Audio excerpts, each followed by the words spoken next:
क्यों? पता क्या हुआ? नहीं, वो तो शायद आज नहीं अपने करेगी? यहाँ पे है, नहीं करेगी वो। आज नहीं करेगी या फिर क्या? आज नहीं करेगी, वो कहीं गई हुई है। ठीक है, ओके। चलो, तो हम लोग क्या पढ़ रहे थे लास्ट क्लास में, याद है आपको?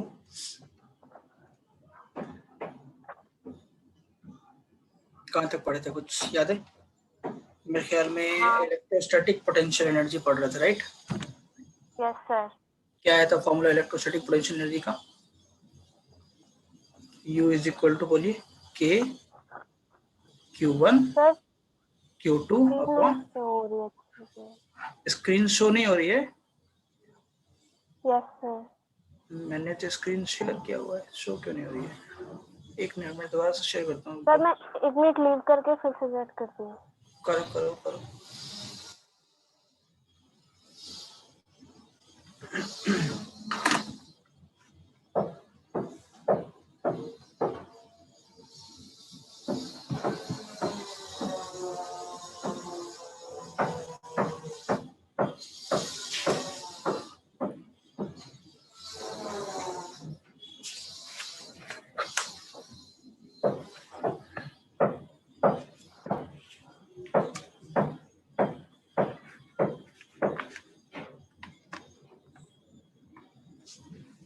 यस शेरिन, अभी ठीक है? स्क्रीन देखो, अभी दिख रही है आपको? हाँ सर। ठीक है। तो मैंने क्या बताया आपको कि that electrostatic potential energy is equal to K Q1 Q2 upon R square, okay? Yes and dipole की वजह से जब इलेक्ट्रिक पोटेंशियल हमने कैलकुलेट किया था तो क्या आया था? That U is equal to PE cos theta, ये था। Yes sir. E बोले तो dipole moment, E is electric field, and cos theta यानी theta is the angle between the dipole moment and the electric field, right? Okay, ये जो topics हैं ये आखिरी टॉपिक है इलेक्ट्रोस्टैटिक पोटेंशियल का। तो जो जो हमारा चैप्टर है वो इलेक्ट्रोस्टैटिक पोटेंशियल एंड कैपेसिटेंस है। इलेक्ट्रोस्टैटिक पोटेंशियल का सेक्शन अब होता है खत्म, और अभी से नया सेक्शन स्टार्ट होगा जिसको बोलते हैं कैपेसिटर या कैपेसिटेंस, या इसको हम लोग दूसरे शब्दों में कंडेंसर भी कहते हैं, ठीक है? तो टॉपिक लिखिए, capacitor. The topic is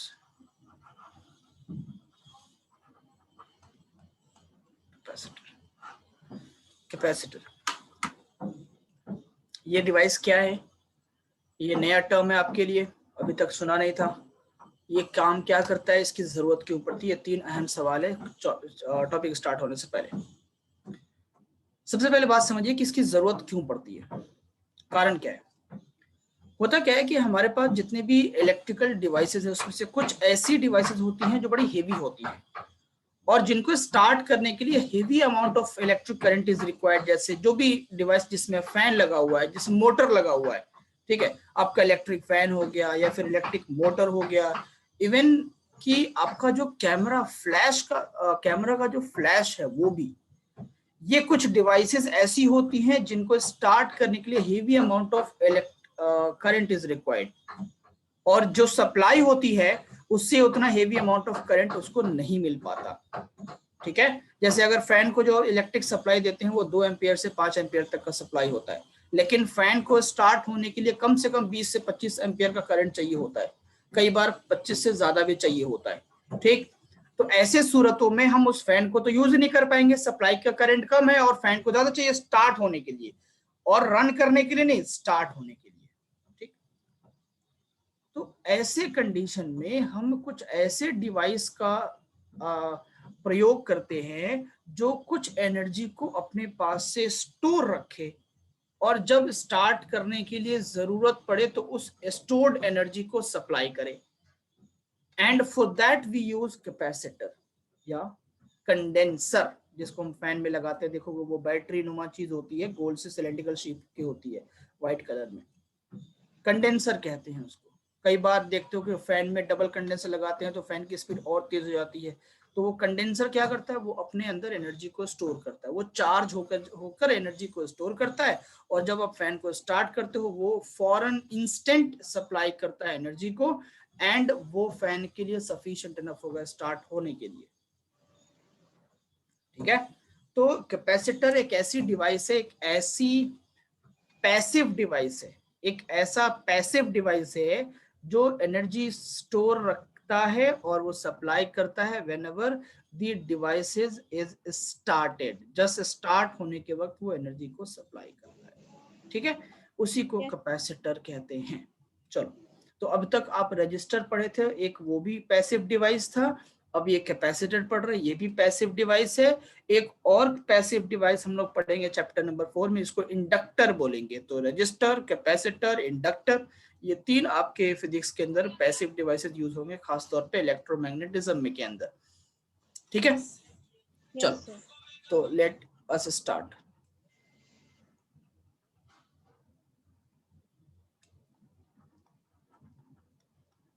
Some electric devices require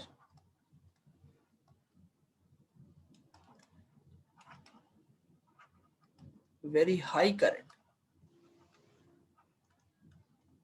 nearly 25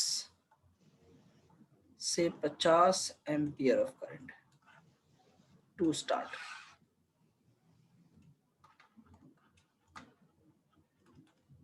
ठीक है, to start, like for example fan जिसके अंदर मोटर है, ठीक है, या कोई भी ऐसी डिवाइस जैसे वॉशिंग मशीन जिसके अंदर मोटर है, जो भी डिवाइस जिसके अंदर मोटर है, that requires a heavy current when we start them. Okay, even हाँ, even camera, flash, okay, etc.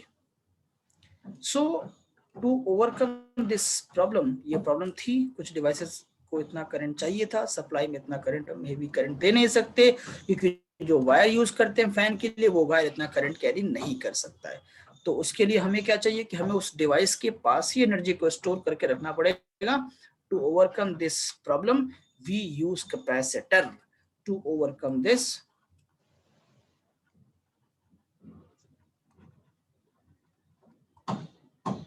We use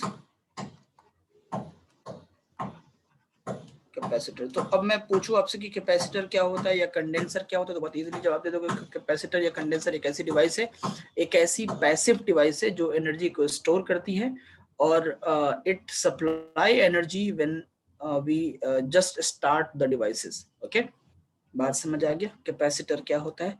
तो कैपेसिटर का डेफिनेशन अगर मैं पूछूं तो क्या लिखोगे? कैपेसिटर का definition,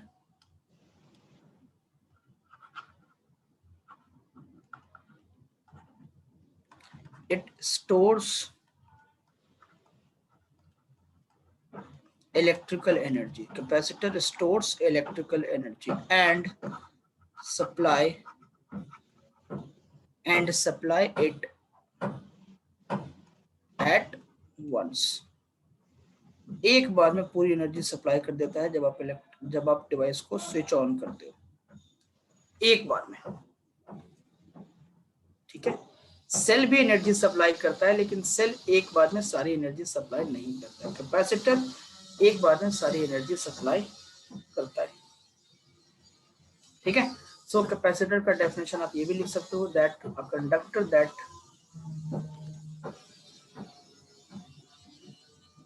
conductor which stores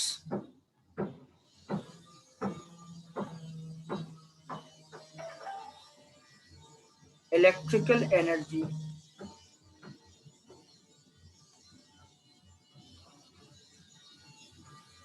called as a capacitor। ठीक है, conductor that stores electrical energy called as a capacitor, या इसको हम लोग अपने भाषा में कंडेंसर भी कहते हैं। क्या कहते हैं? कंडेंसर भी कहते हैं। ये कैसा दिखता है? सिलेंड्रिकल शेप का, कभी देखा होगा फैन में लगता है कंडेंसर, व्हाइट कलर का होता है, वो बैटरी नुमा शेप होती है, कुछ इस तरीके का होता है, ऐसा कुछ। एक तरफ से वायर निकला होता है, इधर दो वायर एक्चुअली निकले होते हैं, ठीक है, ये कहलाता है कंडेंसर। इसमें दो वायर निकले होते हैं इस तरीके से, ये दो वायर निकले होते हैं, ठीक है। इसको हम लोग कैपेसिटर कहते हैं या कंडेंसर कहते हैं। कई बार फैन की स्पीड अगर स्लो हो जाती है तो इलेक्ट्रिशियन क्या करता है, कैपेसिटर या कंडेंसर एक की जगह पे दो ऐड कर देता है, ठीक है। तो दो ऐड करने से क्या होगा कि नेट कैपेसिटेंस बढ़ जाएगा, और जब नेट कैपेसिटेंस बढ़ेगा तो फिर क्या होगा, फिर फैन की स्पीड भी तेज हो जाएगी, है ना। यस अब वो दोनों कैपेसिटर सीरीज में जुड़ेगा या पैरेलल में जुड़ेगा, वो हम आगे बताएंगे आपको, ठीक है, कैसे जुड़ेगा, कैसे कैलकुलेट करेंगे एंड सो ऑन, सारी चीजें आपको आगे समझ आएंगी। कोई दिक्कत नहीं सर। नहीं सर, बहुत बढ़िया। ये है आपका कैपेसिटर।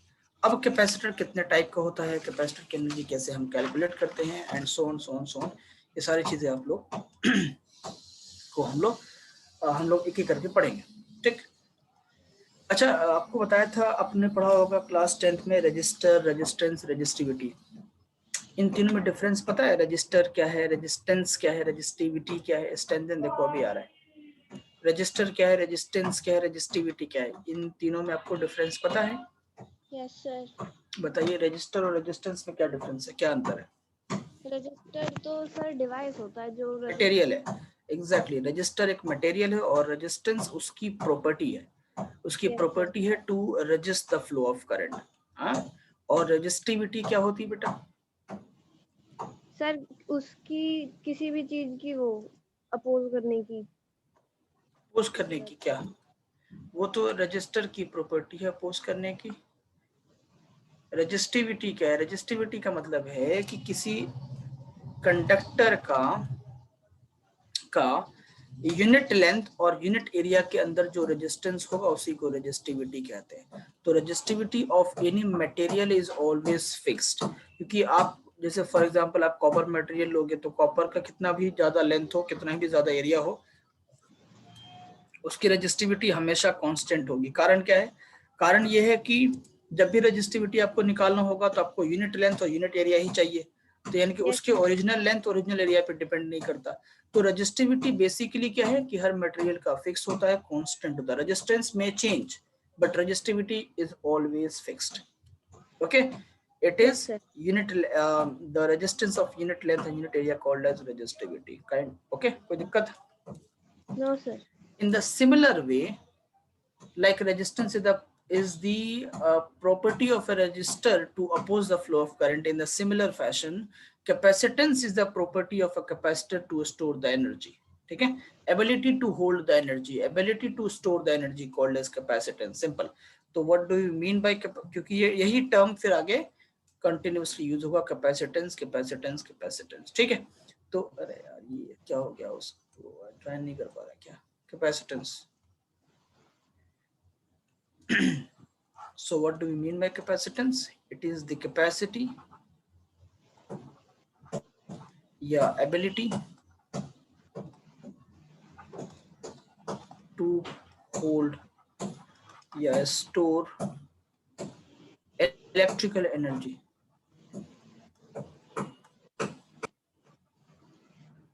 इसी को हम लोग क्या कहते हैं, कैपेसिटेंस, ठीक है।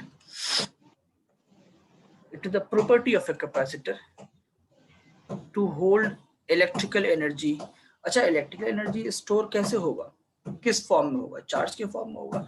When capacitor stores charge, the energy of charge will be stored. Simple.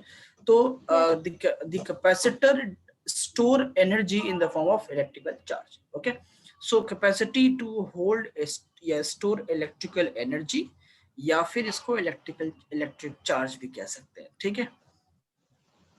और कहीं किसी किताब में डेफिनेशन में इलेक्ट्रिक चार्ज लिखा रहे तो कोई घबराने वाली बात नहीं। एनर्जी किसी फॉर्म में स्टोर होगा ना, तो इलेक्ट्रिकल एनर्जी किस फॉर्म में होगा, चार्ज के फॉर्म में स्टोर होगा। अब ये कैपेसिटेंस किन चीजों पे डिपेंड करता है, how can we formulate capacitance? जिस तरीके से रेजिस्टेंस को फॉर्मुलेट किया था, याद है, R is equal to rho l upon a, वैसे ही हम कैपेसिटेंस को भी फॉर्मुलेट करेंगे। तो capacitance is suppose to be dependent on the charge and the potential across the conductor या capacitor. Okay, it depends upon charge, कितना charge आपने स्टोर किया है, जितना चार्ज स्टोर करेंगे उतना ही ज्यादा उसकी कैपेसिटेंस होगी, simple. And it also depends upon the potential, right? Yes, sir. Okay, so C is equal to Q upon V. Charge की यूनिट क्या होती बेटा? Coulomb.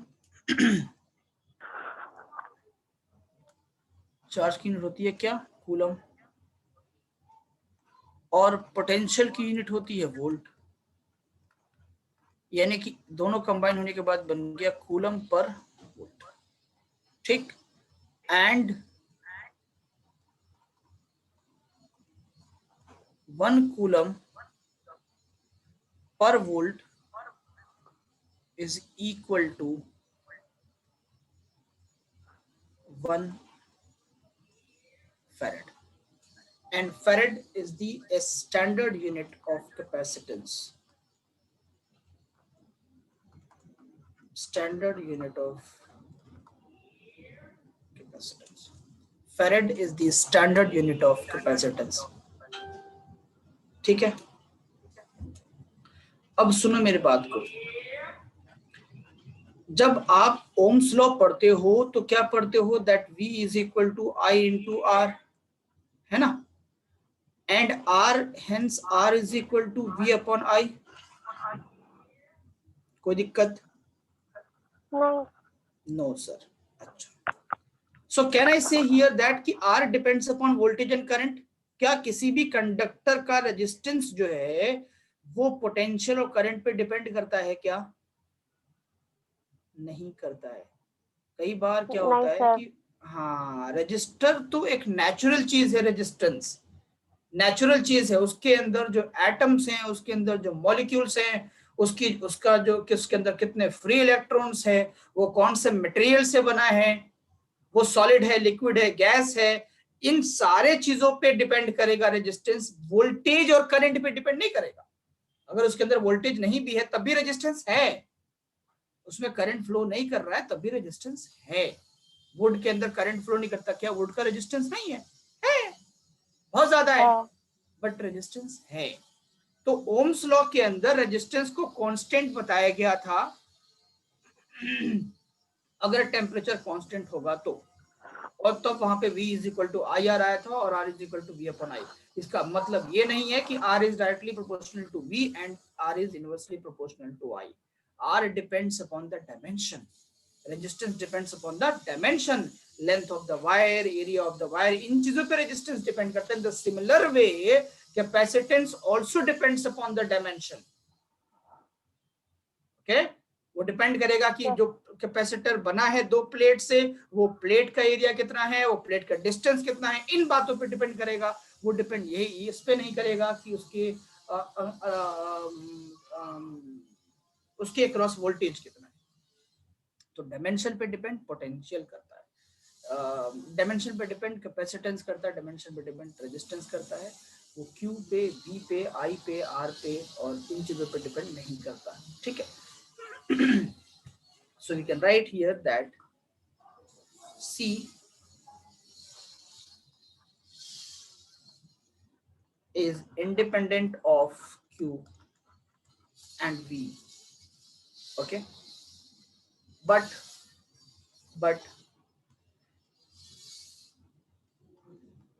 C depends upon dimension. Dimension किस चीज का? कैपेसिटर किससे बनेगा? दो चार्ज्ड प्लेट से बनेगा. वो चार्ज प्लेट सिलेंडिक सर्कुलर भी, स्फेरिकल भी हो सकते हैं, यानी कि सिलेंडिक प्लेनर भी हो सकता है, वो स्फेरिकल भी हो सकता है, कैसा भी हो सकता है, उससे फर्क नहीं पड़ेगा. बट जो चार्ज प्लेट है उसका एरिया कितना है, उनके बीच में डिस्टेंस कितना है, वो उन बात पे डिपेंड करेगा, डायमेंशन पे डिपेंड करेगा. But see depends upon dimension of conductor.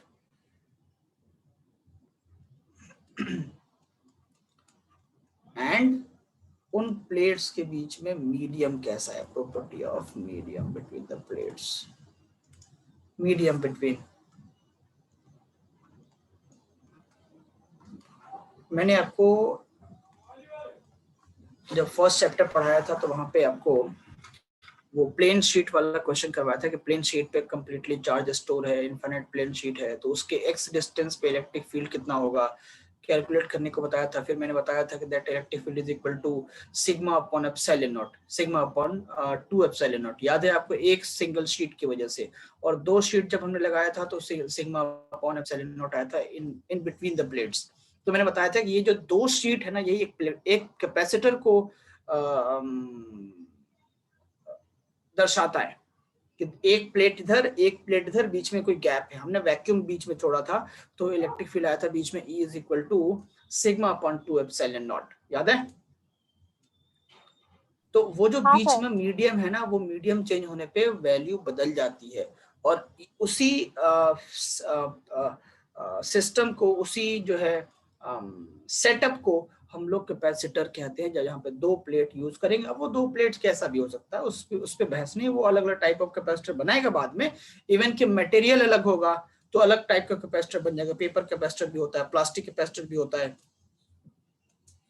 अनेक टाइप के पैरेलल प्लेट कैपेसिटर है, स्फेरिकल कैपेसिटर, अनेक टाइप के कैपेसिटर, उस पर बहस नहीं है। वो डिपेंड करेगा कि उनके बीच में मीडियम कैसा है, या ये डिपेंड करेगा कि वो जो प्लेट्स लगे हैं वो प्लेट्स का शेप क्या है। अगर स्फेरिकल होगा तो स्फेरिकल कैपेसिटर, अगर प्लेट लगे होंगे रेक्टेंगुलर तो उसको पैरेलल प्लेट कैपेसिटर कहते हैं, और अगर उनके बीच में मीडियम पेपर होगा तो पेपर कैपेसिटर, प्लास्टिक है तो प्लास्टिक कैपेसिटर। इस तरीके से अलग अलग क्लासिफिकेशन होगा, ठीक है। उससे हमारे बहस नहीं, हमारा बहस किससे है कि प्लेट के बीच में मीडियम जो होगा उस पर भी उसकी कैपेसिटेंस डिपेंड करेगी, और प्लेट का जो डायमेंशन होगा उस पर भी कैपेसिटेंस डिपेंड करेगा। मेरी बात समझ गए आप? रजिस्टर किस पे डिपेंड कर रहा है? लेंथ पे, एरिया पे। वैसे ही कैपेसिटर भी डिपेंड करेगा एरिया पे और सेपरेशन बिटवीन द प्लेट्स पे। ओके, तो कैपेसिटेंस की यूनिट क्या होगी बेटा? फेरेड। क्या? फेरेड। तो आप जब जाते हो मार्केट में कैपेसिटर खरीदने या कंडेंसर खरीदने तो बोलते हो समथिंग 12 माइक्रोफेरेड का दे दो या 20 माइक्रोफेरेड। तो माइक्रोफेरेड छोटा है, बट स्टिल वो फेरेड जो है वो यूनिट ऑफ कैपेसिटेंस ही है, ठीक है। हमको इस 12th क्लास के अंदर हम लोगों को 2 ही टाइप का कैपेसिटर पढ़ना है, एक स्फेरिकल कैपेसिटर, दूसरा पैरेलल प्लेट कैपेसिटर। और स्फेरिकल से सवाल ज्यादा नहीं आते हैं, मेनली ये सवाल आता है आपका पैरेलल प्लेट कैपेसिटर से। तो स्फेरिकल को जल्दी से वाइंड अप करके पैरेलल प्लेट कैपेसिटर पे ही बहुत डिटेल डिस्कशन करना हम लोगों को, ठीक है। क्योंकि ये चैप्टर अब खाली कैपेसिटर ही है, पूरा आगे जितना बचा वो सब कैपेसिटर ही पढ़ना है। तो पहले हम लोग बात कर लेते हैं स्फेरिकल कैपेसिटर की, छोटा सा टॉपिक है। पहले बात करते हैं स्फेरिकल कैपेसिटर का। नाम से क्लियर हो रहा है कि स्फेरिकल कैपेसिटर का मतलब है कि स्फेरिकल शेप का कैपेसिटर होगा। इसको क्यों यूज नहीं करते हैं, यूज कम क्यों है, वो सब बताएंगे आपको बाद में आगे। पहले समझते हैं कि कैसा होता है, एनर्जी कितनी होती है, चार्ज कितना स्टोर कर सकता है, and so on so on so on so on, ठीक है। तो spherical shape capacitor, let us suppose it is positively charged,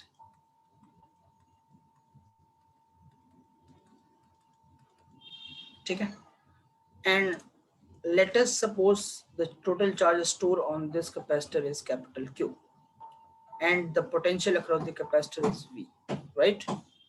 So we know that C is equal to Q upon V, right? And potential का formula हमको पता है, that potential होता है K Q upon R, याद होगा बेटा आपको? Yes sir.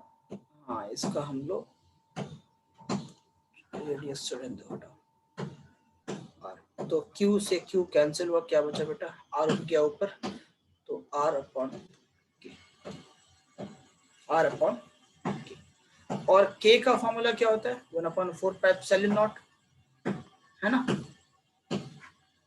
ये होगा 1/4 पाई एप्सिलॉन नॉट, ये जाएगा पूरा का पूरा ऊपर चला जाएगा, तो ये होगा C is equal to 4 pi epsilon naught into R।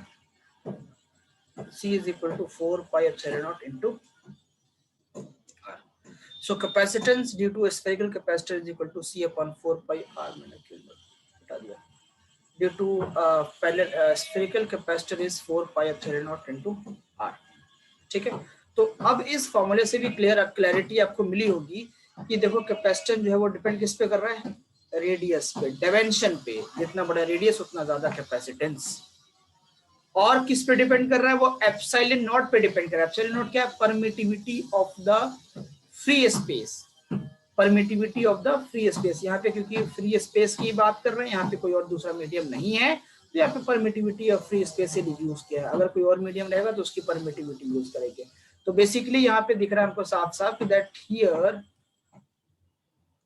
here we see that C depends upon R and epsilon naught, और कोई यहाँ पे Q और V तो आया नहीं। मतलब ये है कि ये सिर्फ इन्हीं चीजों पे डिपेंड करता है, इन्हीं चीजों पे डिपेंड करता है। ठीक है Shireen Sisodia, let me ask you a question that if the radius of the spherical capacitor is 1 meter, find its capacitance. How can we find that? Find capacitance कैसे निकालेंगे बेटा? C is equal to 4 pi epsilon naught into pi R। epsilon naught। हाँ तो 4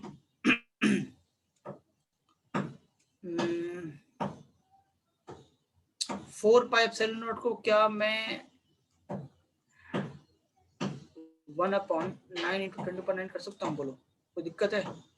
9 into 10⁻⁹ 4 pi epsilon naught पे ये, क्योंकि 1/4 pi हमें पता है कि that 1/4 pi epsilon naught is equal to 9/9। तो इसकी वैल्यू इसका रेसिप्रोकल हो जाएगा। इनटू आर कितना बेटा? 1 मीटर। 1 मीटर है ना? Yes sir. ओके कोई दिक्कत नहीं है।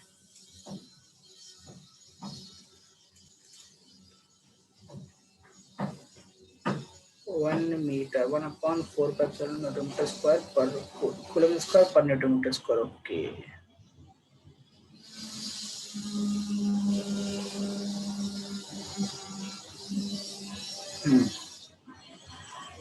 तो अगर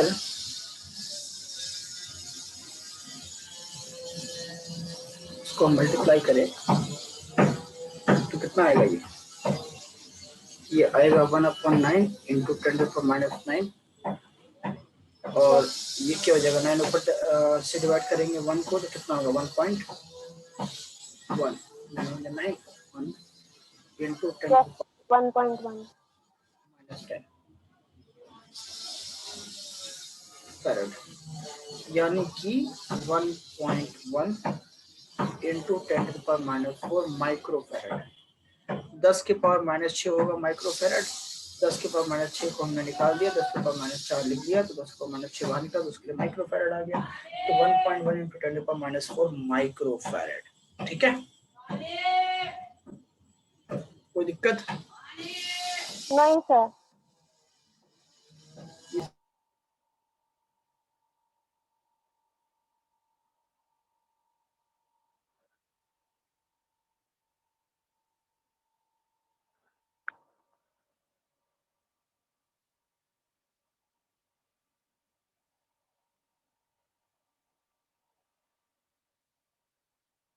सर आपकी आवाज नहीं आ रही है। आवाज अभी आएगी, आवाज भी तो चली गई थी। हाँ ओके अब जैसे मान लो एक और तुमसे प्रश्न पूछा, तुम इस बार खुद बनाओगी। Let us see the capacitance of the capacitor is 1 farad। अब मैं बोलूं कि इसका रेडियस निकालो, स्फेरिकल कैपेसिटर का निकाल सकते हो आप? निकालोगे? 1 मीटर रेडियस वाले कैपेसिटर की कैपेसिटेंस कितना कम? 1.1 इंटू 10⁻⁴ माइक्रो फैराड, यानी कि 10 के पावर -10 फैराड। इतना छोटा 1 मीटर रेडियस कितना बड़ा तुमको पता है? 1 मीटर अपने आप में बहुत बड़ा है, और उतना बड़ा कैपेसिटर तुम्हारा जो रूम है, उस रूम में 1 मीटर कैपेसिटर स्फेरिकल कैपेसिटर आ सकता है। तो सोचो पूरे कमरे के बराबर हमने कैपेसिटर बनाया, तब भी कैपेसिटेंस कितना कम? 10 के पावर -10।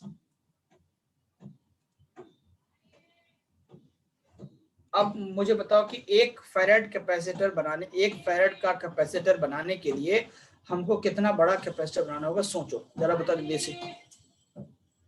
से बताइए। क्या करेंगे? C is equal to 4 pi epsilon naught into R, यानी कि R is equal to C upon 4 pi epsilon naught, यानी कि C into 9 into 10⁻⁹। ठीक है, और C की वैल्यू क्या है बेटा? 1। C की वैल्यू क्या है? 1। 9 into 10⁻⁹। अब सोच शीरीन तुम, 9 इंटू 10⁹ मीटर रेडियस का कैपेसिटर बनेगा, तब जाके उसकी कैपेसिटेंस 1 माइक्रोफैरेड होगी। अब बहुत बड़ा है। जो आपका अर्थ है ना, इस पूरे धरती का जो रेडियस जो है वो 6400 किलोमीटर 10⁶ के फॉर्म में है, 6.4 इंटू 10⁶ मीटर।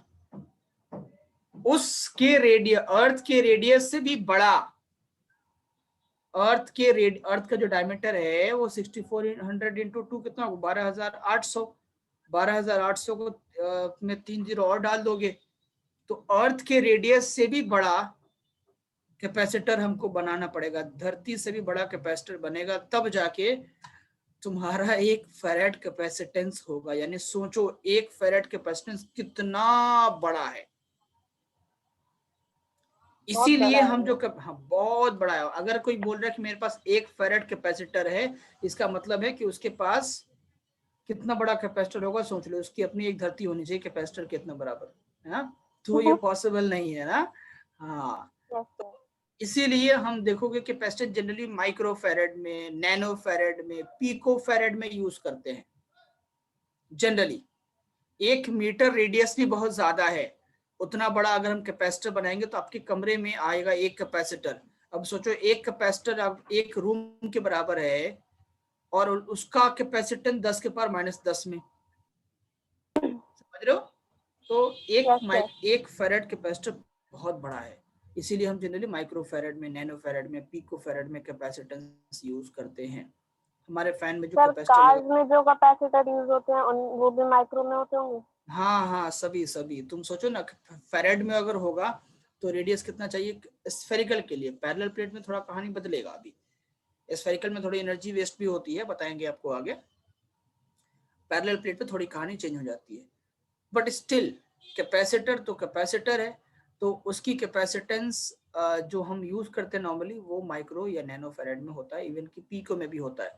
जनरली हम लोग जो फैन में यूज करते हैं वो पीको फैरेड में होता है, 10⁻⁻12। समझ गए। So we can say that, ठीक है, it is greater than radius of earth.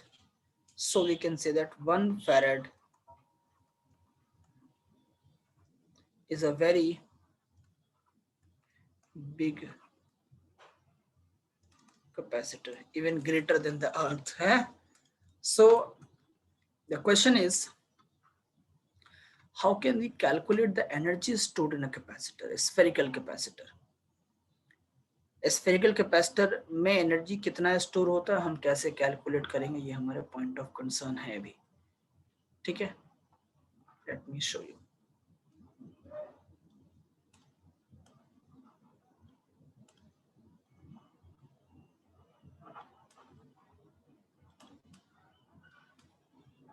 Energy stored in a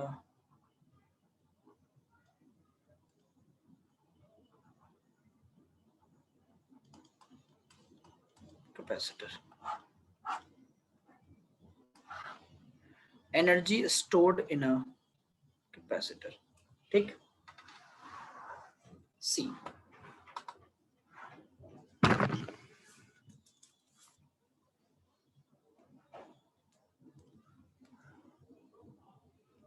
Let us suppose this is your spherical capacitor, जिसके ऊपर चार्ज मान लेते हैं कैपिटल Q है। ठीक है, अब इसके अंदर कितनी एनर्जी है वो हमें कैलकुलेट करना है। याद करो, जब एनर्जी हम लोग इलेक्ट्रोस्टैटिक पोटेंशियल एनर्जी कैलकुलेट करते थे तो फॉर्मूला क्या यूज करते थे, कॉन्सेप्ट क्या यूज करते थे कि इन्फिनिटी पे एक चार्ज रखा है, उसको हम उठा करके अपने इसके ऊपर लेकर आएंगे, अपने जिस पॉइंट पे मुझे निकालना है था एनर्जी, उस पॉइंट पे हम चार्ज को लेकर आते थे। जितना वर्क डन करना पड़ा वही एनर्जी होती थी, बस work done by the external agent ही कैलकुलेट करना होता था बेसिकली। तो energy is equal to work done by the external agent. तो बस यही कॉन्सेप्ट यहाँ पे भी यूज करेंगे कि मान लो फॉर एग्जांपल इन्फिनिटी से कोई चार्ज उठा के यहाँ पे लेकर आते हैं, और लाने में जो वर्क डन लगेगा उस वर्क डन को हम लोग कैलकुलेट कर लेते हैं। अब इस स्फेयर पे कोई चार्ज नहीं था शुरुआत में, हमने एक चार्ज यहां से उठा के dq चार्ज लाके रखा और बारी बारी से लाके रखते चले गए, रखते रखते रखते रखते रखते रखते पूरा स्फेरिकल कैपेसिटर चार्ज हो गया और जिस पे टोटल चार्ज q बन गया, है ना। कोई भी बॉडी स्टार्टिंग में तो चार्ज नहीं होती है, तो उसको चार्ज करना पड़ता, धीरे धीरे चार्ज सप्लाई करके चार्ज करना पड़ेगा। जब फैन चलता होता है कैपेसिटर चार्ज होता है, ठीक है, और जब फैन स्टार्ट करते हो तो फैन कैपेसिटर डिस्चार्ज होकर सारा एनर्जी फैन को देता है स्टार्ट होने के लिए, बस वही काम है। तो पहले चार्ज करने के लिए आपको धीरे धीरे चार्ज ट्रांसफर करना पड़ेगा। तो कुछ ऐसी समझ लेते हैं कि स्फेरिकल कैपेसिटर अभी चार्ज नहीं है, उसको चार्ज हम धीरे धीरे लेकर आ रहे हैं इन्फिनिटी पे से और लाके इसको चार्ज कर रहे हैं। क्यों? ताकि हम लोग work done by the external agent calculate कर लेते हैं, ठीक है। अब इसके कैपेसिटर वोल्टेज को मैं V मान लेता हूं, इसके वोल्टेज को हम V इन्फिनिटी कहेंगे, ठीक है। आपको पता है कि that potential difference V is equal to होता है,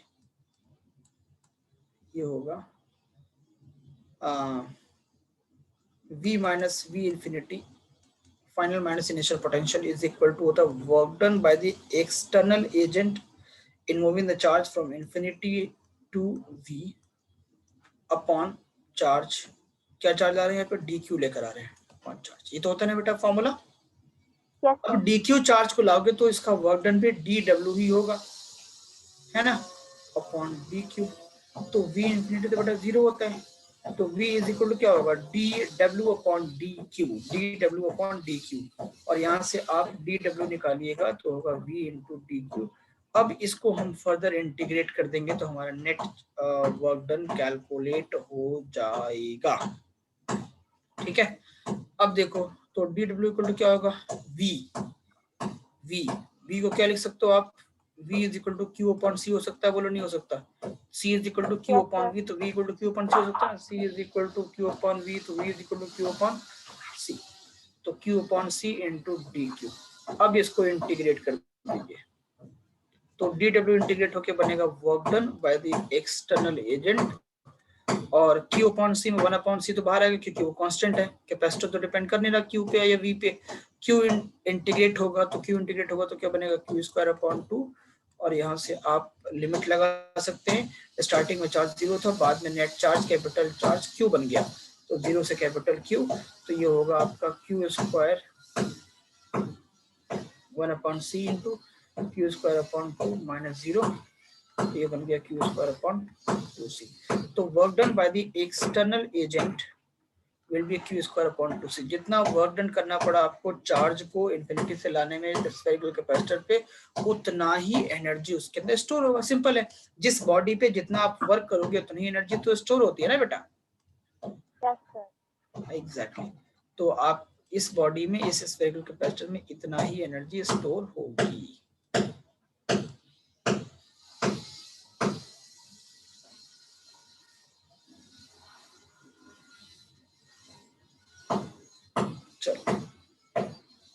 तो कितना है? मैंने पीछे वाला नोट नहीं किया, नोट कर लीजिए।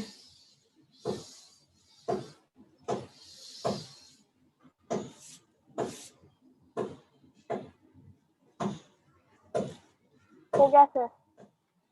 ओके, बड़ा फास्ट नोट किया शिरीन। स्क्रीनशॉट ले रही हो तुम भी? नहीं सर, मैं नोट कर रही हूँ। Good, you are a good girl.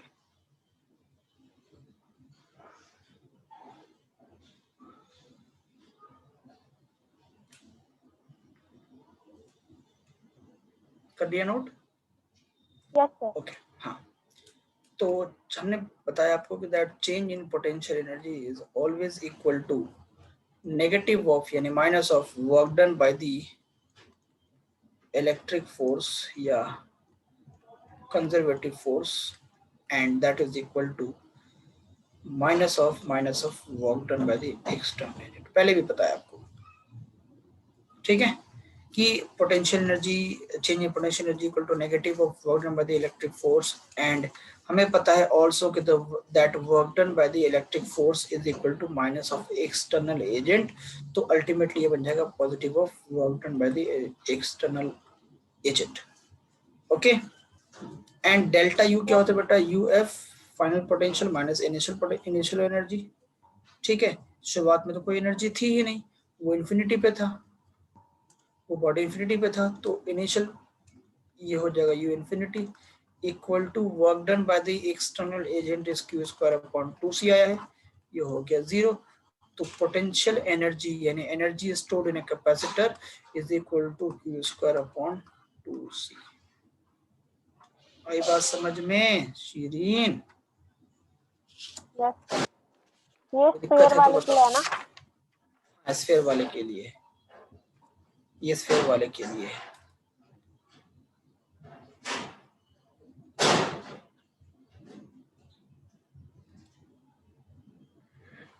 अब देखो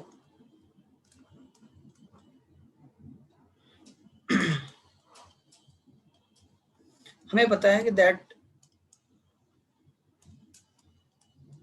C is equal to 4 pi epsilon naught into r, ठीक है, एंड हाँ and U is equal to Q square upon 2c। क्या लिखेंगे? Q square upon 2 into 4 pi epsilon naught into r, ठीक है। तो ये हो जाएगा Q square upon 8 pi epsilon naught into r।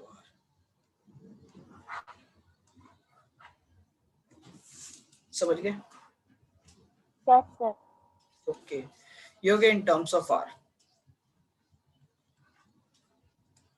Energy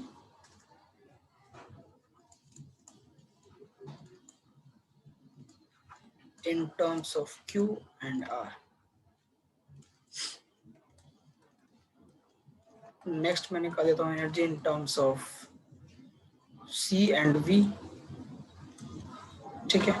तो मैंने क्या बताया दैट आपको U is equal to Q square upon 2c, और हमको ये भी पता है कि that since Q is sorry C is equal to Q upon V, तो यहाँ से आपको क्या मिलेगा? Q is equal to CV। अब इस CV को आप यूज करो Q के जगह पे, ठीक है, वहां पे पुट करो।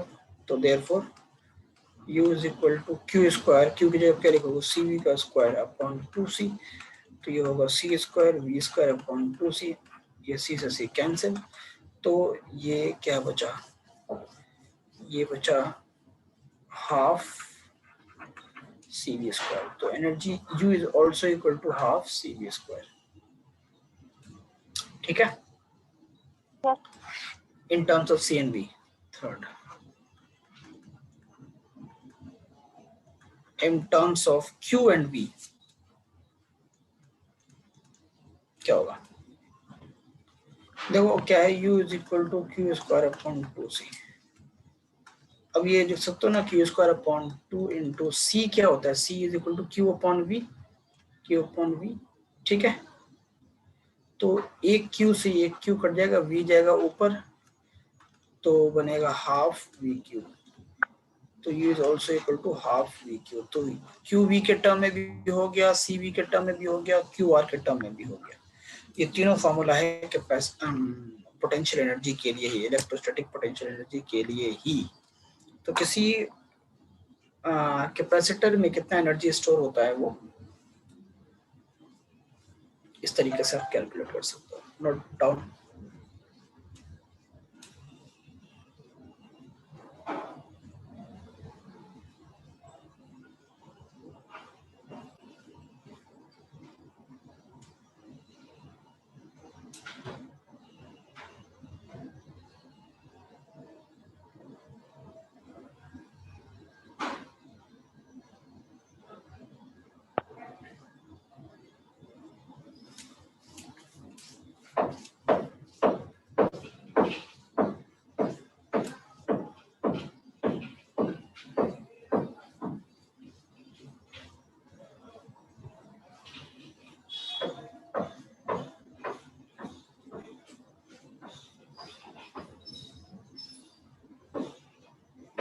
कर लिया सर। गुड।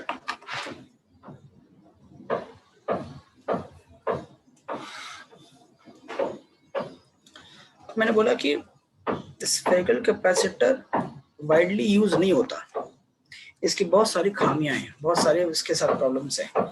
सबसे बड़ा प्रॉब्लम तो ये कि इसकी कैपेसिटी बहुत लो होती है, बहुत ज्यादा, इतना लो कि अगर मैं अर्थ के बराबर भी कैपेसिटर बना दूं, स्फेरिकल कैपेसिटर, तो तब भी उसका कैपेसिटेंस 1 ही फैरेड होगा। समझ रही हो शीरीन?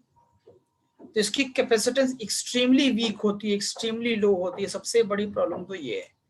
और जो दूसरा सबसे अहम प्रॉब्लम है वो ये है कि इसका जो एनर्जी है वो एनर्जी हर डायरेक्शन में डिस्ट्रीब्यूट हो जाता है, और इस वजह से लॉस ऑफ एनर्जी बहुत ज्यादा होता है, इस वजह से इसकी कैपेसिटेंस वीक होती है। ठीक है, तो इसके साथ लिमिटेशंस क्या है इस स्फेरिकल कैपेसिटर के? limitations of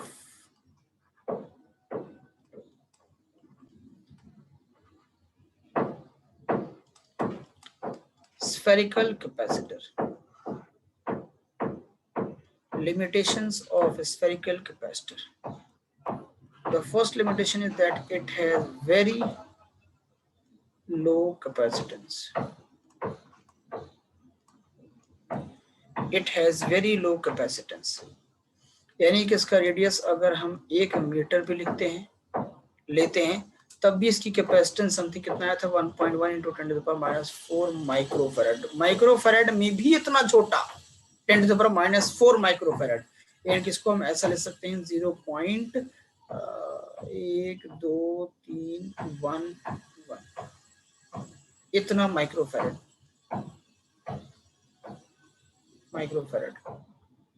यार मैं पीछे माइक्रोकूलम लिख रहा था क्या वहाँ पे? कहीं मैंने गलती तो नहीं करी है? माइक्रोफैरड, ठीक है। तो इतना छोटा माइक्रोफैरड, समझ रहे हो बेटा? Yes, sir. The second problem is that कि energy in the spherical capacitor is not bounded. Energy bound नहीं हो पाता, एनर्जी सारा लॉस हो जाता है। डिस्ट्रीब्यूटेड एनर्जी और डिस्ट्रीब्यूटेड एनर्जी, यानी कि देखो ये पैरेलल स्फेरिकल कैपेसिटर है,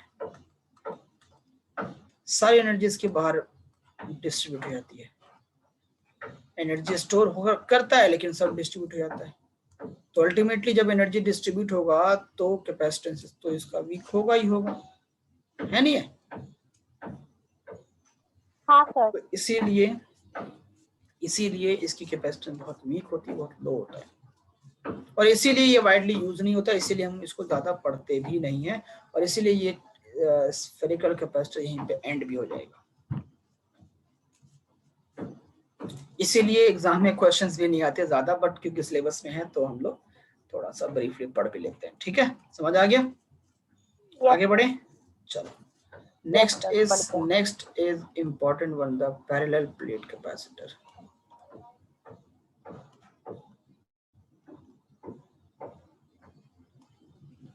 पैरेलल प्लेट कैपेसिटर ये हमारे काम की चीज है और इसको बहुत डिटेल में पढ़ेंगे। पैरेलल प्लेट कैपेसिटर, बस कुछ नाम से समझ में आ रहा है कि प्लेट होगा और पैरेलल होंगे, एक प्लेट ये और एक प्लेट ये।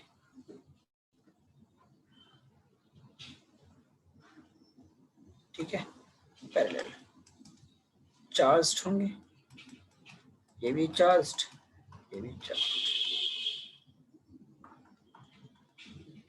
इसके ऊपर चार्ज प्लस क्यू, इसको minus Q.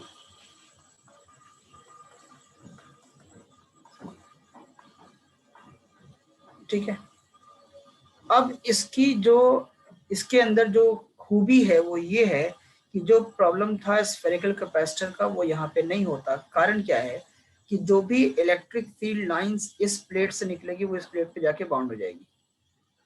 Electric field lines सारे इन्हीं के बीच में बाउंडेड रहेंगे, सारे के सारे। तो एनर्जी जो वेस्ट हो रहा था, डिस्ट्रीब्यूट हो रहा था, उस केस में बाउंड नहीं हो पा रहा था, उस केस में वो यहाँ पे बाउंड अब हो जाएगा।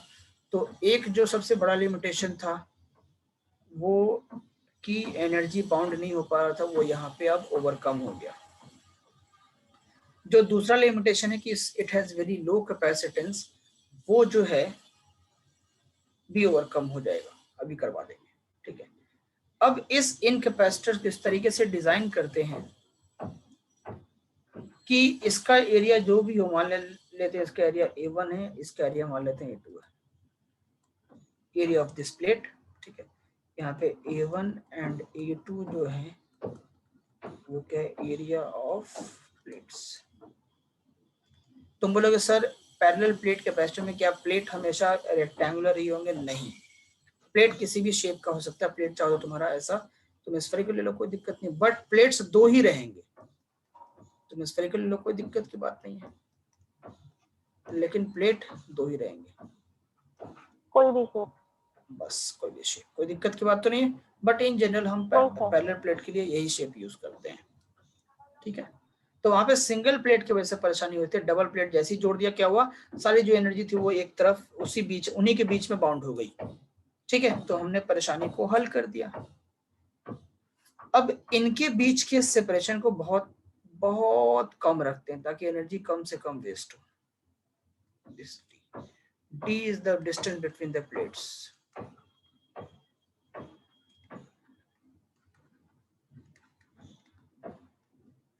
और ये क्या होता, कितना होता है ये, very very small, extremely small, extremely small, very very small.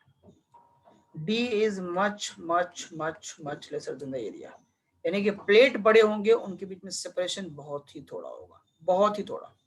बस ये समझ लो कि दो सिक्का है, दो सिक्के कॉइन्स हैं, उनको तुमने एक दूसरे से टच करा दिया तो उनके बीच में गैप तो बहुत बहुत बहुत बहुत बहुत बहुत कम है ना, बट सिक्कों का जो एरिया वो तो उन गैप के कॉम्पैरेटिवली काफी ज्यादा है। बस कुछ वैसी सिनेरियो अपने दिमाग में इमेजिन कर लो पैरेलल प्लेट कैपेसिटर के लिए, ठीक है। Yes sir. ये आपके कॉपी के दो पेजेस हैं, वो एक के ऊपर एक है, इनके बीच में गैप, जैसे देखो मेरे हथेली के बीच में गैप कितना कम है, बहुत कम है, बहुत गैप है, ऐसी बात नहीं है, बट बहुत बहुत कम है। उस गैप के मुकाबले जो मेरा हथेली का एरिया है वो काफी ज्यादा है, इसीलिए हम कहते हैं D is much, A is much much much much much greater than area, और इसी वजह से जो कैपेसिटेंस जो होगी इसकी वो बहुत हेवी होगी। अब हम सिखाएंगे आपको कैसे निकालेंगे, क्या करेंगे, ठीक है। इस तो पैरेलल प्लेट कैपेसिटर बनाने के टाइम पे दो चीजों का बहुत इंपॉर्टेंटली ख्याल रखेंगे, दो कंडीशन जरूर मेंटेन करेंगे। पहला कंडीशन ये है कि D should be much much much much lesser than the area of plates, ठीक है, तभी जाके हम कह सकते हैं कि कैपेसिटेंस इसकी हाई होगी। और दूसरा, अच्छा D अगर बहुत कम होगा और उसके मुकाबले एरिया बहुत ज्यादा होगा तो कई बार लोग उसको कहते भी है कि इन्फिनिटी प्लेट है, यानी कि इनफाइनाइट एरिया बन जा रहा, गैप के मुकाबले एरिया बहुत ज्यादा है।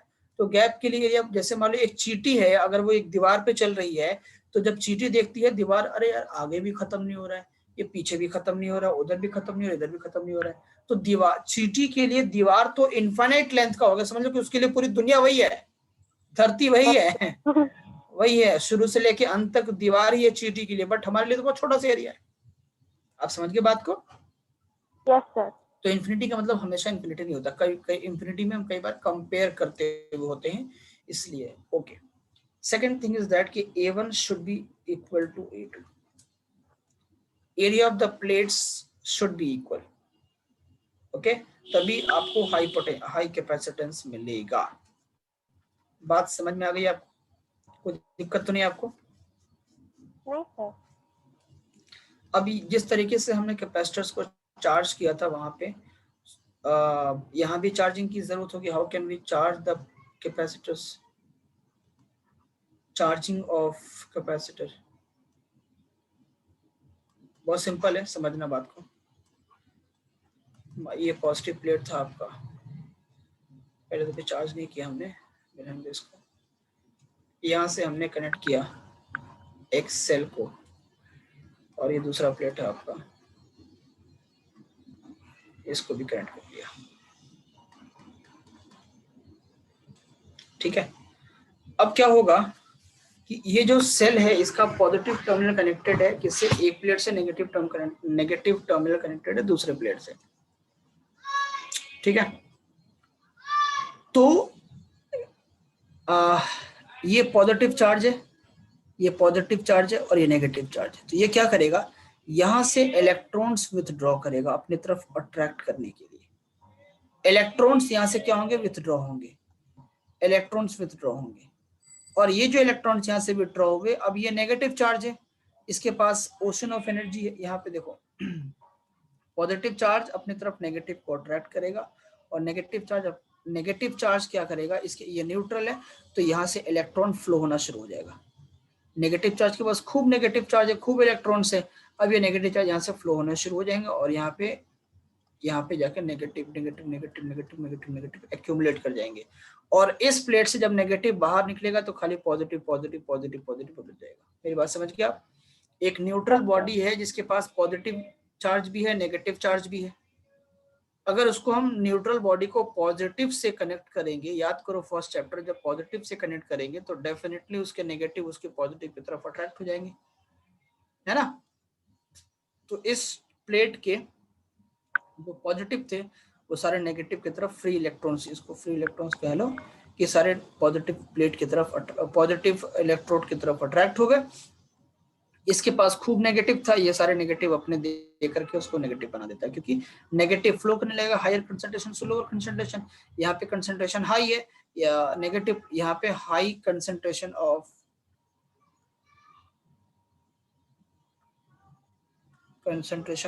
इलेक्ट्रॉन्स, और यहाँ पे ये तो न्यूट्रल बॉडी था, पहले चार्ज नहीं था, इसके पास इलेक्ट्रॉन्स की कंसंट्रेशन कम थी, ठीक है। तो हायर टू लोअर फ्लो होने लगेगा, ठीक है। और वैसे यहाँ पे high concentration of positive charge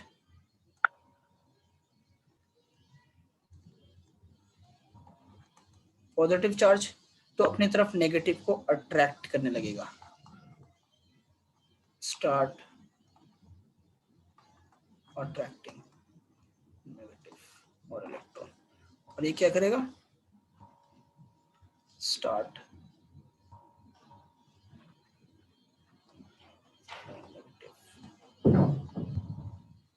ये नेगेटिव चार्ज को सप्लाई करने लगेगा, वो नेगेटिव चार्ज को अट्रैक्ट करने लगेगा। This is how the capacitor being charged. Okay, खैर आगे देखिए बेटा। अब पैरेलल प्लेट कैपेसिटर के कैपेसिटेंस कैसे निकालेंगे? पैरेलल प्लेट कैपेसिटर में कैपेसिटेंस कैसे कैलकुलेट करेंगे? हमें पता होता है that C is equal to क्या होता है बेटा, Q upon potential difference delta V, या सिंपल V लिखो, कोई दिक्कत वाली बात नहीं है।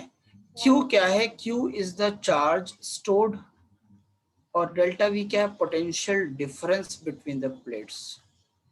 पोटेंशियल वहां पे सिर्फ V लिखा था क्योंकि वहां पे एक ही प्लेट था, यहाँ पे पोटेंशियल डिफरेंस लिखना पड़ेगा क्योंकि यहाँ पे दो प्लेट्स है, उनके बीच में पोटेंशियल डिफरेंस को इंडिकेट करेंगे। Potential difference between the plates. कोई दिक्कत? नहीं सर। ओके, ये एक प्लेट है शीरीन और दूसरा प्लेट ये है स्वाहा। ओके, ये पॉजिटिव चार्ज प्लेट है, नेगेटिव चार्ज प्लेट है। इसके ऊपर चार्ज डेंसिटी में सिग्मा कह लेता हूँ, उसके ऊपर चार्ज डेंसिटी में सिग्मा कह लेता हूँ, माइनस सिग्मा कह लो, कोई दिक्कत की बात नहीं है।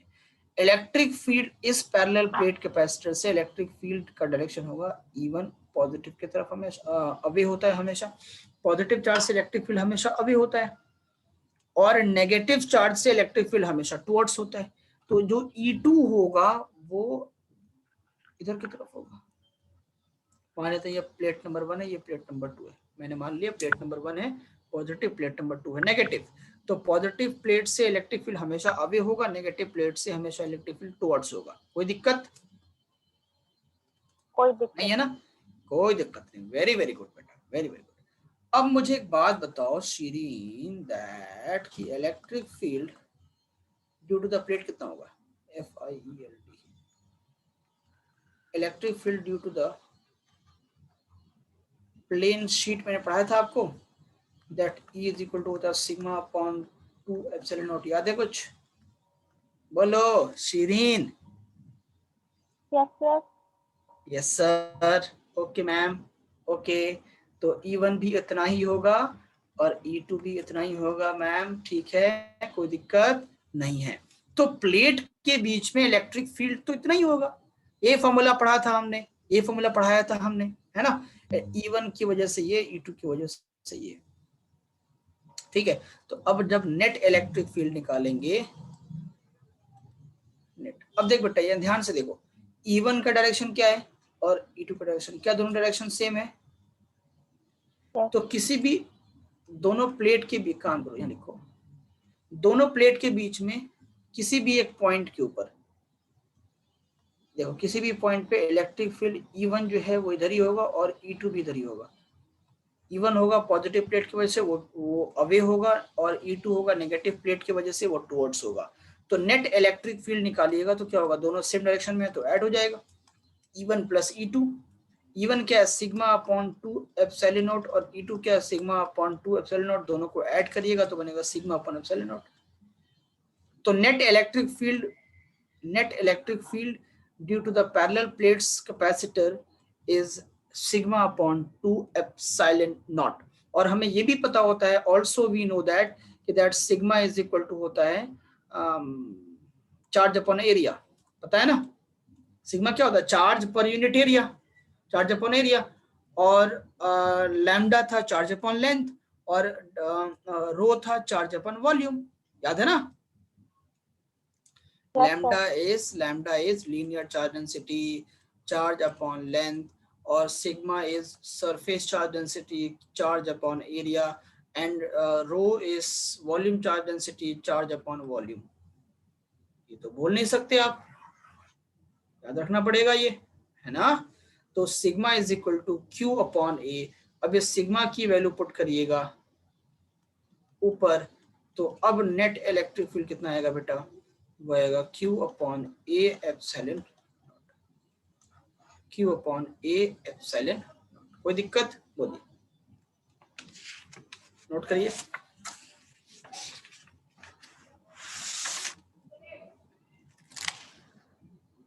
नोट कर लिया, एक मिनट सर, करिए।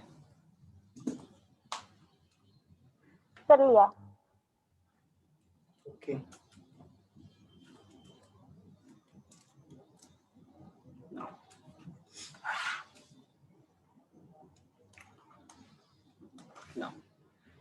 आपको मैंने पढ़ाया कि that potential difference delta V is equal to होता है, याद है तुमको, E डॉट dr, कुछ याद है, तो E इंटू डी कॉस कितना होगा, वो देखो इलेक्ट्रिक फील्ड इधर, डिस्टेंस बिटवीन द प्लेट्स इधर, पॉजिटिव टू नेगेटिव, तो एंगल 0 डिग्री, तो cos 0 डिग्री, ठीक है। इलेक्ट्रिक फील्ड कितना है, Q upon A epsilon not, Q upon A epsilon naught into distance है d, ये हुआ तुम्हारा पोटेंशियल डिफरेंस Q अपॉन, या फिर काम करो इसको और भी फर्दर एक स्टेप और बढ़ा के लिख दो, delta V equal to Q D upon A epsilon, ये वो potential difference between the plates, ठीक है।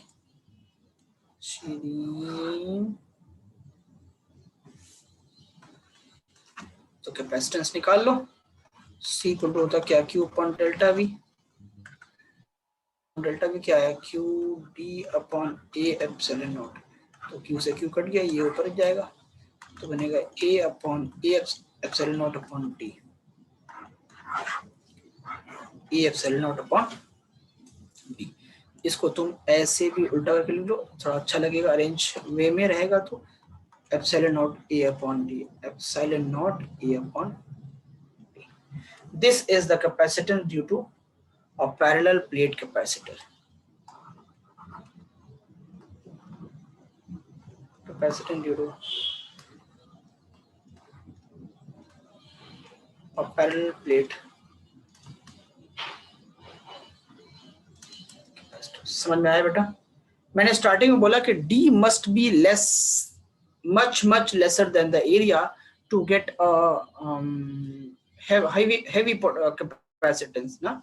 तो देखो अब जब D की वैल्यू बहुत छोटा होगा तब ना बेटा C ज्यादा होगा, देख लीजिए, कुछ समझ आ रहा है कि D जब बहुत छोटा होगा, हाँ। बहुत छोटा होगा तब, हाँ ठीक है।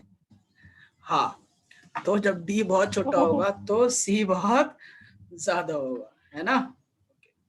यस और सर। एरिया, हाँ एरिया को ज्यादा होना पड़ेगा कैपेसिटेंस ज्यादा होने के लिए, ठीक है।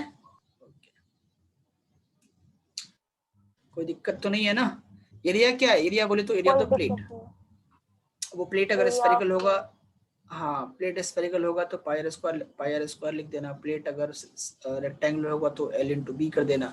जैसे मान लो फॉर एग्जांपल इस तरीके से अगर मैं सवाल पूछ दूं कि ये एक कैपेसिटर है और सॉरी ये एक प्लेट है और दूसरा ये एक प्लेट है, ये इसका लेंथ एल है और ये बी है, इसका भी लेंथ एल है और ये बी है, और ये पॉजिटिव चार्ज है ये नेगेटिव चार्ज है, इनके बीच में सेपरेशन जो है वो डी है, तो कैपेसिटेंस बताओ। ठीक है, तुम क्या लिखोगे बेटा, capacitance C is equal to होता है epsilon naught A upon D। Area कितना होगा, L into B upon D। हो गया। अब एल बी की वैल्यू होगी तो आप निकाल सकते हो। डिस्टेंस D की जगह पे मान लो कुछ भी, कुछ और चेंज कर दो, यहाँ पे x लिख दो, तो वहां पे डिस्टेंस D की जगह पे x आ जाएगा। कोई दिक्कत की बात नहीं। अब सवाल ये पूछ दे कि मान लो ये दो स्फेरिकल प्लेट है, ठीक है, इसका रेडियस r है, इसका भी रेडियस जो है वो r ही है और ये नेगेटिव है, ये सेपरेशन जो है वो x है। तो अब क्या लिखोगे यहाँ पे, C is equal to epsilon naught A upon D, और ये एप्सिलॉन नॉट A की जगह पे क्या लिखोगे, पाई आर स्क्वायर अपॉन D की जगह पे क्या लिखोगे x। ये हो क्या आंसर। तो डिपेंड करेगा कि किस तरीके से सवाल है और वैल्यू क्या दिया है, वो आप फॉर्मूला सेम है, C is equal to epsilon naught A upon D। यानी कैपेसिटेंस डिपेंड करेगा प्लेट के एरिया पे और डिपेंड करेगा डिस्टेंस पे। जितना ज्यादा प्लेट का एरिया होगा कैपेसिटेंस उतनी ज्यादा होगी, और जितना ही कम सेपरेशन रहेगा उतना ही कैपेसिटेंस की वैल्यू ज्यादा होगी। और उनके बीच में जो मीडियम है उस पर भी डिपेंड करेगा। मीडियम अगर एयर है तो कैपेसिटेंस अलग होगी, मीडियम अगर कोई और है तो कैपेसिटेंस उससे अलग होगी।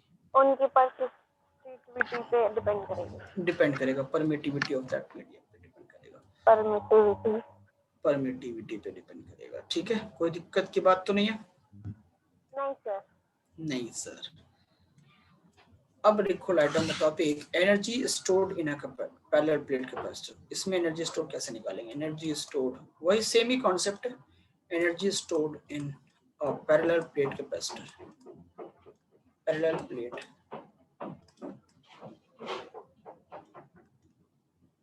कैपेसिटर, ठीक है बेटा। Yes sir. सेम कहानी है, ये मान लेते हैं इसके ऊपर चार्ज प्लस क्यू है और दूसरा प्लेट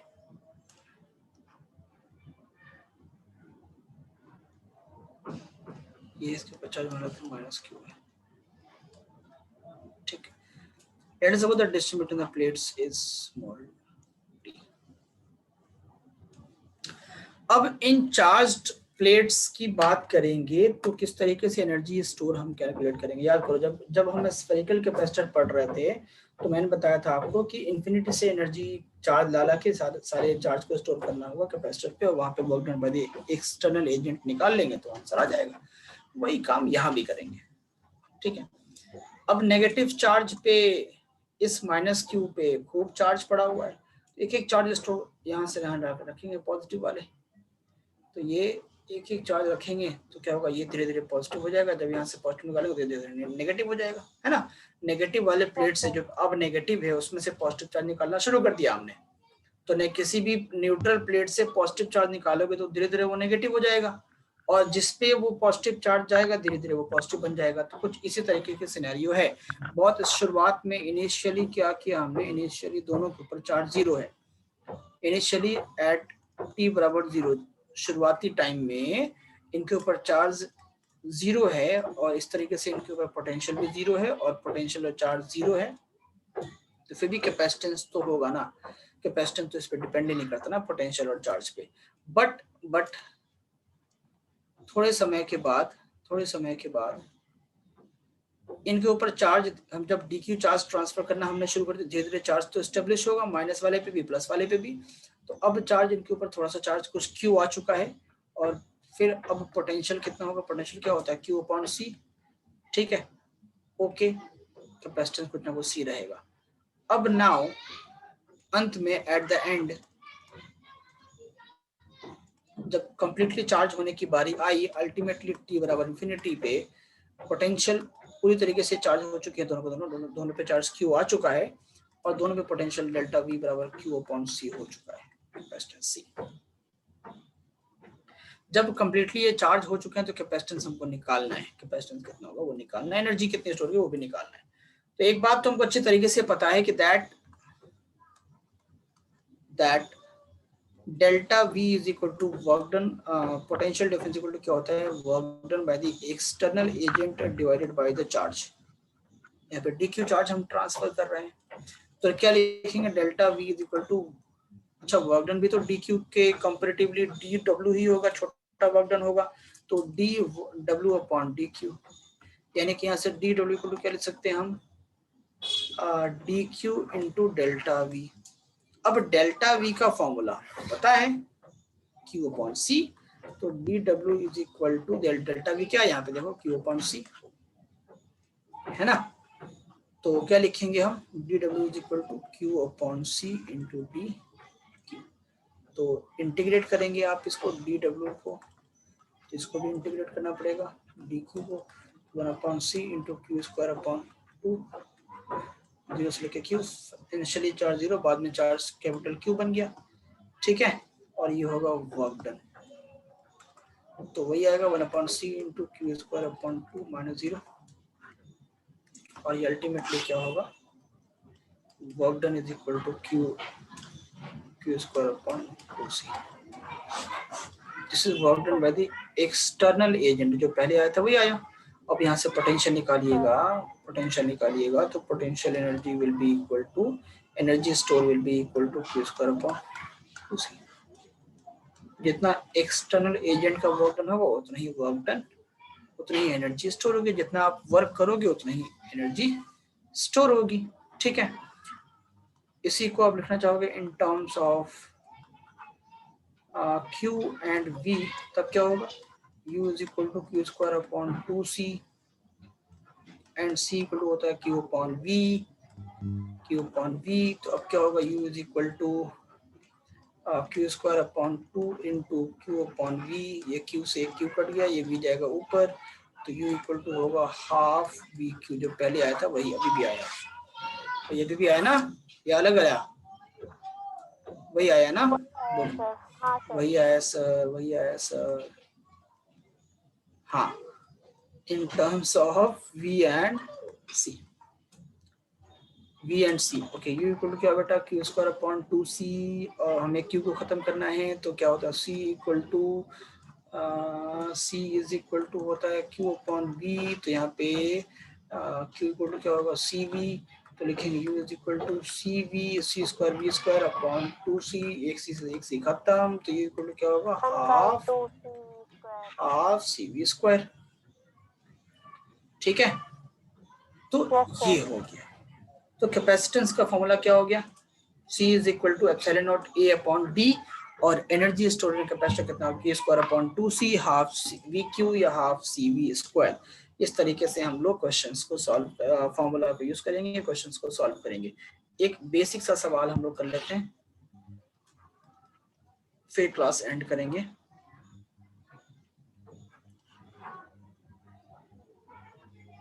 सवाल ये है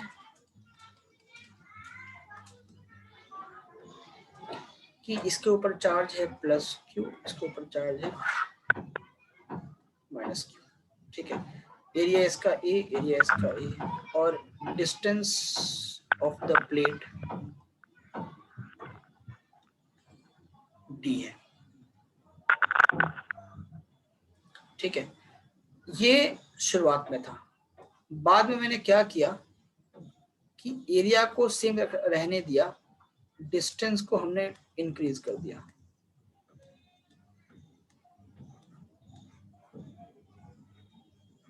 डिस्टेंस को हमने बना दिया 2D, ठीक है। ये उसके ऊपर चार्ज है प्लस Q, उसके ऊपर चार्ज अभी भी है माइनस Q, चार्ज सेम है, डिस्टेंस को डबल कर दिया, मीडियम भी सेम है, मीडियम भी चेंज नहीं किया हमने। तो ये सवाल ये है कि find the work done by the external agent. आपको वर्क डन कैलकुलेट करना है। तो पहले तो आप कैपेसिटेंस निकालोगे कि कैपेसिटेंस कितना हो जाएगा, इसके बाद फिर आप क्वेश्चन को सॉल्व करोगे, है ना। ये तो करेंगे आप, कुछ और तो नहीं करेंगे हम लोग।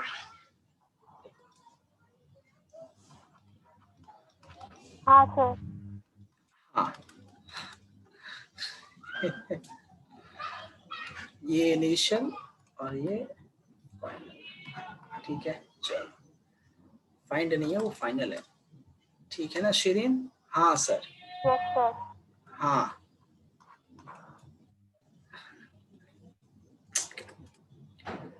ओके।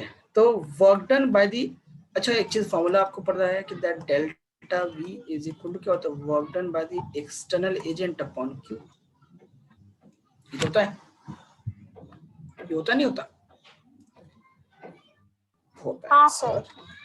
हाँ सर। अच्छा, work done by the external agent can also be written as change in the potential energy, change in the energy, and ये क्या होता है UF minus UI, और पोटेंशियल एनर्जी का फॉर्मूला है हाफ क्या Q स्क्वायर अपॉन 2C। क्या लिखेंगे, Q square upon 2C final minus Q square upon 2C initial, क्योंकि कैपेसिटेंस स्टार्टिंग में अलग होगा बाद में अलग होगा, क्योंकि स्टार्टिंग में कैपेसिटेंस जो होगा वो डी के अकॉर्डिंग होगा, यहाँ पे 2D के अकॉर्डिंग होगा, है नहीं है, बोलो। यस। Yes sir. तो ये क्या होगा बेटा, ये होगा Q square upon 2 into CF। CF क्या होता है, epsilon naught A upon D, होगा epsilon naught A upon D, और CF है ना, अच्छा 2D, और ये होगा Q square upon 2 into epsilon naught A upon D। ठीक है, कोई दिक्कत तो नहीं है। देखो बेटा ये 2 से 2 कट गया, अब ये क्या होगा, ये होगा Q square D upon epsilon naught A और minus Q square D upon 2 epsilon naught A, यही तो होगा। यहाँ से Q square D upon epsilon naught A common ले लोगे तो ये बचेगा 1 माइनस 1 अपॉन, तो 1 माइनस 1 अपॉन 2 क्या होता है 1 अपॉन 2। तो ये है work done by the external agent, तो लिखेंगे work done by the external agent is equal to 1 upon 2, यानी कि Q square D upon 2 epsilon naught A। 1 minus 1 upon 2 क्या होगा 2, 1 अपॉन 2, तो ये होगा Q square D upon 2 epsilon naught A। ये होगा तुम्हारा आंसर। यानी कि इसको इतना लंबा ना भी करो, सिंपल क्या निकालो, CI निकालो, CF निकालो और बस फॉर्मूला पुट करो, आंसर निकालो, दैट्स इट। बात समझ गए मेरी या नहीं समझ आया, कोई दिक्कत तो नहीं है। सर पीछे वाली साइड दिखा दो एक बार। आप देख लीजिए, बस आप जो बोलेंगे हम कर लेंगे।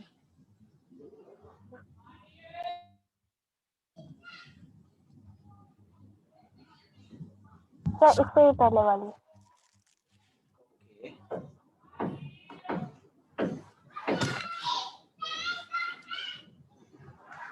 सीधा अगली क्लास में पढ़ेंगे फिर capacitance, combination of capacitors, series combination, parallel combination, सारा कुछ पढ़ेंगे अगली क्लास में।